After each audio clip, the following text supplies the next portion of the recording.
You know what the biggest lie people tell themselves is, I'm okay. Those two words have destroyed more potential than failure ever has. Because the truth is, most people aren't okay, they're lost, disconnected, drifting through life on autopilot, pretending they're fine because facing reality is too uncomfortable. Radical self-honesty starts when you finally stop running from that discomfort. When you look in the mirror and admit, I don't like who I've become, not because you're weak, but because somewhere along the way, you started settling for mediocrity, for distraction, for a version of yourself that's far smaller than who you could be. See, society trains you to wear masks. You build a social media persona that looks confident, successful, disciplined, but behind the screen, you're lost, anxious, inconsistent. You tell people you're grinding, but deep down, you know most of your time is wasted scrolling through meaningless noise. You convince yourself you're working on your goals, but you haven't done a single deep work session in months.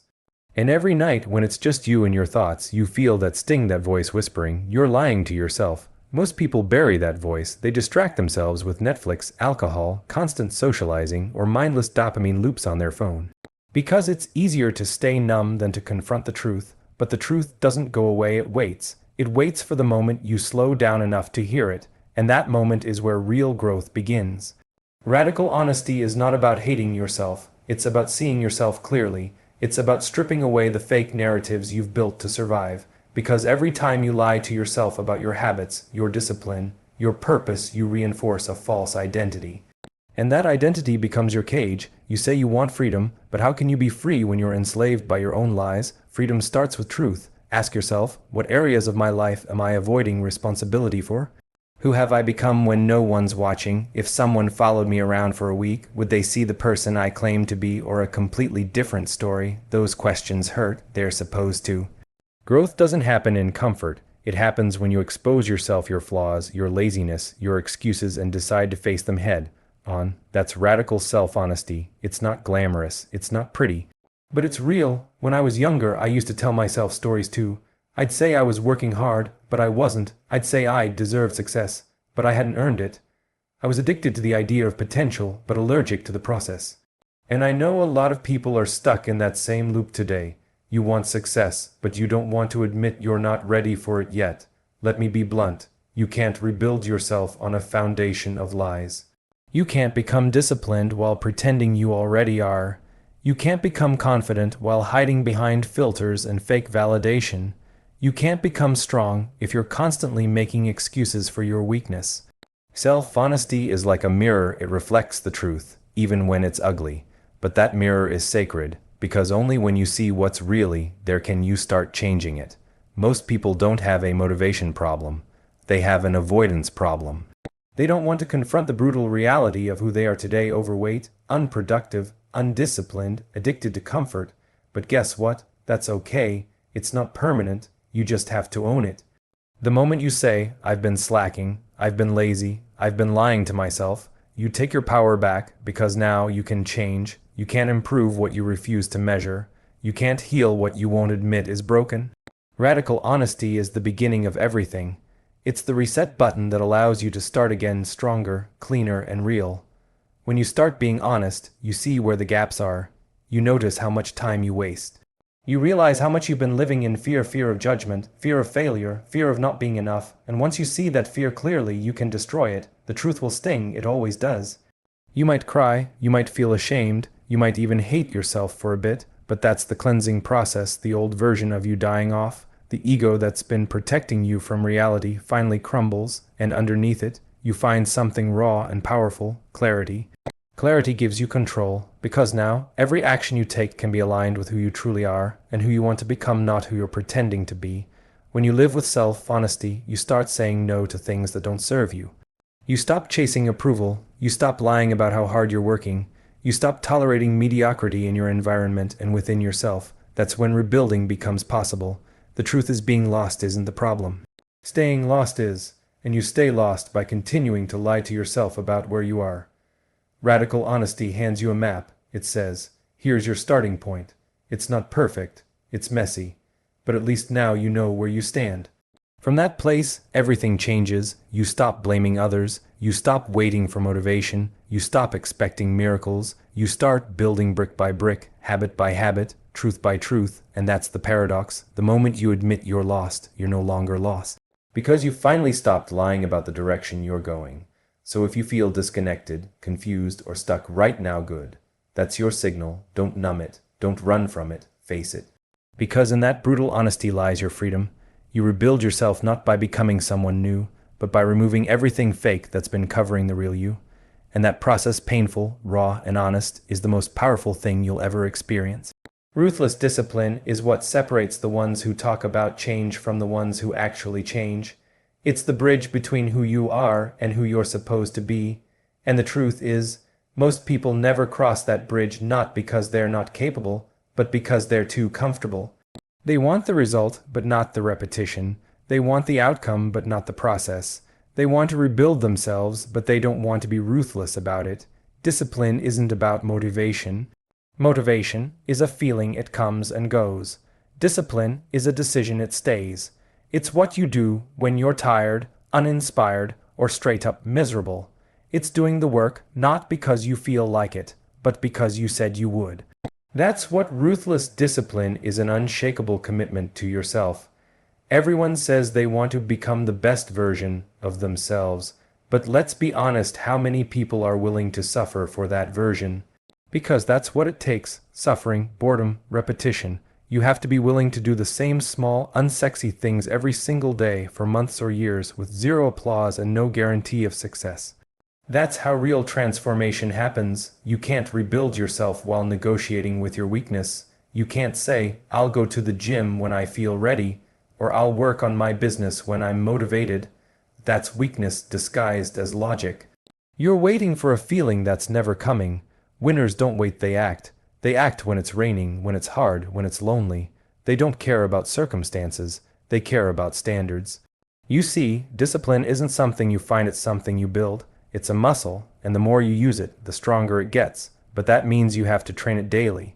Every time you choose to show up instead of making an excuse, you build another layer of armor. Every time you keep a promise to yourself, you gain another ounce of power. The problem is, most people are too soft on themselves. They think self-love means letting themselves off the hook. It doesn't. Real self-love means holding yourself accountable because you know you're capable of more. It means telling yourself, no, I'm not going to skip today. No, I'm not going to waste another hour. No, I'm not going to stay the same. That's love in its highest form, discipline rooted in respect for your future self. You can't rebuild anything worthwhile without structure. Imagine trying to construct a building without a blueprint, without consistency, without a timeline. It would collapse. The same goes for your life. If you wake up at random times, eat random food, consume random information, and take random actions, your results will always be random. Discipline gives you order. And order gives you power. When you start practicing ruthless discipline, your life stops being chaotic. You stop feeling like a victim of your emotions. You begin to realize that your feelings don't control you, your actions do. You can wake up tired and still crush your workout. You can feel anxious and still build your business. You can feel fear and still take action. That's what separates disciplined people from the rest. They act regardless of how they feel. Let's be real, discipline will feel like hell in the beginning. Your mind will fight it. Your body will resist it. Every part of you will scream, take it easy. But that's just the old you trying to survive. The part of you that's addicted to comfort, the part of you that wants to stay lost. You have to kill that version slowly, intentionally, and repeatedly every single day. Every time you choose the hard path, you weaken that lazy version of yourself. Every cold shower, every early morning, every moment you choose discipline over comfort, you're rebirthing a stronger identity. That's why it's ruthless discipline, not gentle, not flexible, not conditional.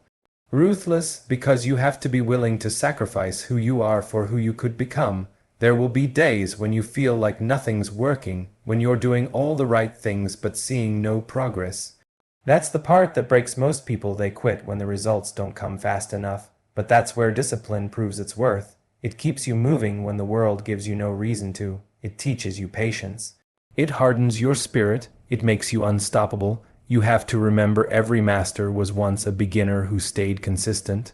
Every success story is built on 1,000 boring days of doing the work when no one was watching. You're not supposed to enjoy every part of the process. You're supposed to respect it, because every time you endure, you're teaching your brain that you can rely on yourself. That's the most powerful feeling in the world, self-trust. Knowing that when you say you'll do something, you'll do it. That's where confidence comes from. Not from looks, not from followers, not from money, but from the quiet knowledge that you keep your word. And the only way to build that is through discipline. Look at anyone who's truly built something meaningful: an athlete, an entrepreneur, an artist. They all have one thing in common: they're disciplined beyond reason. They don't need hype, they don't need permission, they don't need external motivation. They've trained themselves to do the work always. The truth is, you already know what you need to do. You've known it for a long time. The only thing stopping you is inconsistency, that endless cycle of starting, stopping, and starting again. The cure for that cycle isn't inspiration, it's ruthless discipline. Wake up, execute, repeat. Rebuilding yourself means burning the old version of you that relied on feelings. Feelings are fleeting, habits are forever. Discipline is what builds habits, and habits are what build character. Character is what builds destiny. So stop waiting for the perfect plan. Stop waiting for motivation. Stop waiting for someone to push you. No one's coming to save you. You either build yourself or you stay broken. It's that simple. Ruthless discipline means doing what's necessary, not what's easy. It means showing up when no one's watching. It means being your own coach, your own enemy, your own savior. It means saying, I'm not going to negotiate with my goals. I'm going to execute them. Because one day you'll look back and you'll realize that discipline didn't just change your habits, it changed who you are.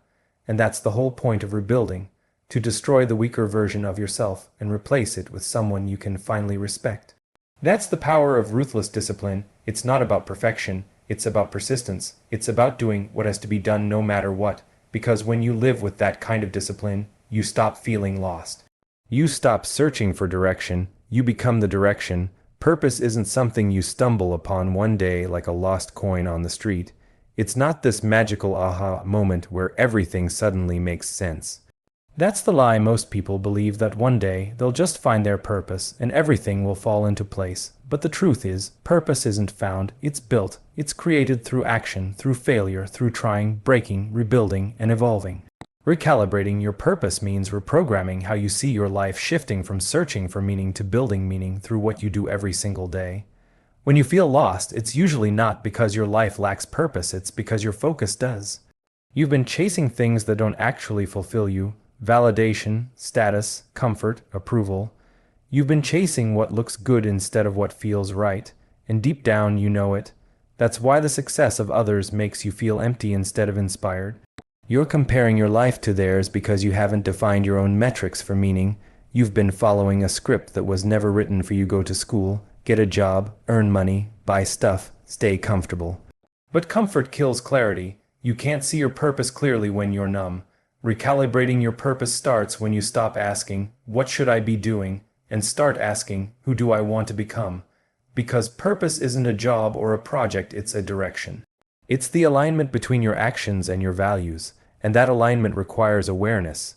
You can't build a purposeful life while living unconsciously, scrolling, consuming, and reacting. You have to slow down and listen, not to the noise of the world, but to your own instincts. What excites you? What frustrates you? What problems do you actually care about solving? Purpose lives in those questions, but purpose doesn't reveal itself to people who are passive. It reveals itself to people who move. You can't think your way into a meaningful life, you have to act your way into it. Take messy steps, try different paths, fail publicly, fail again. Every failure gives you data, every rejection gives you clarity. Every mistake sharpens your sense of direction. That's what recalibration is: constant adjustment. You don't find your life's mission in one grand epiphany. You find it through thousands of small corrections made with intention. Most people are terrified of that process. They want certainty. They want to know the outcome before they begin. But purpose doesn't come to the comfortable, it comes to the courageous. It comes to the ones who are willing to explore without guarantees, who are willing to trade temporary security for long-term fulfillment. If you still feel lost, it's probably because you've been living too safely.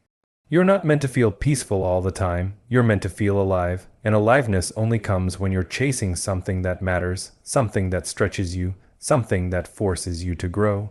Recalibrating your purpose means letting go of the identities that no longer serve you. The version of you that wanted to please everyone, gone. The version of you that needed external validation to feel worthy, Gone, the version of you that chose comfort over challenge, gone. When you rebuild yourself, you have to strip all that away, because purpose can't exist in a life built on someone else's expectations. It can only exist when you start living for your own standards. The moment you decide to stop chasing and start creating, your energy shifts. You start viewing challenges differently. You stop seeing obstacles as punishments and start seeing them as teachers. That's when your purpose begins to emerge, when every struggle starts to feel like a lesson instead of a loss. You stop asking, "Why is this happening to me?" and start asking, "What is this trying to teach me?" That's the mindset of someone who's recalibrated their direction. Purpose is never static. It evolves as you do. What drives you today might not drive you 5 years from now, and that's okay. That's not failure, that's growth. Life will keep testing you, redirecting you, breaking you down just to rebuild you sharper, clearer, more aligned. Recalibrating means learning to flow with those changes instead of resisting them. It means accepting that losing direction for a while is part of the process, because every time you get lost, you find a deeper layer of who you are. When you operate with purpose, you stop living reactively. You stop being a slave to distractions. You start designing your days around your priorities, not your impulses. You start choosing activities that feed your long-term mission, not your short-term comfort. Every decision becomes intentional. You stop needing motivation because your life itself becomes meaningful enough to move you forward. That's when the fog lifts. That's when you stop feeling lost, because you're no longer waiting for direction. You are the direction. But here's the thing: purpose demands sacrifice. You can't recalibrate your life while clinging to your old habits, your old crowd, or your old excuses. You have to choose between temporary pleasure and long-term fulfillment. You have to accept boredom, solitude, and silence, because that's where clarity is born. In the stillness, you'll start to hear that inner voice again, the one that's been buried under noise. It will tell you what actually matters. And when you listen to it long enough, it will guide you. Recalibrating your purpose isn't about changing your life overnight. It's about changing your trajectory. Small daily actions aligned with your truth will do more for your sense of purpose than any motivational seminar ever could. Wake up earlier, create something instead of consuming, learn a skill that aligns with your goals, serve someone without expecting anything in return. Each of these actions is a calibration, a subtle but powerful shift toward meaning. And eventually, one day, you'll wake up and realize you're not lost anymore, not because you found some grand purpose, but because you built one. You built it through pain, through effort, through persistence, and through honesty. You stopped searching for meaning and started creating it. You stopped waiting for permission and started giving yourself direction. That's what rebuilding yourself is truly about: not becoming someone new, but becoming aligned. When your actions, your words, and your values finally point in the same direction, life starts to make sense again. You don't need anyone to tell you what to do. You just know. You move with clarity. You live with conviction. So if you still feel lost, don't panic. That feeling is feedback. It's your soul telling you it's time to recalibrate, to redirect your focus, realign your energy, and rebuild your life around what actually matters. You don't need to have it all figured out right now. You just need to take the first step, the step away from distraction and toward purpose. Because when you start moving in alignment, every other piece of your life starts falling into place. And that's when you stop wandering through life hoping to find meaning and start walking through life creating it, one disciplined, intentional step at a time.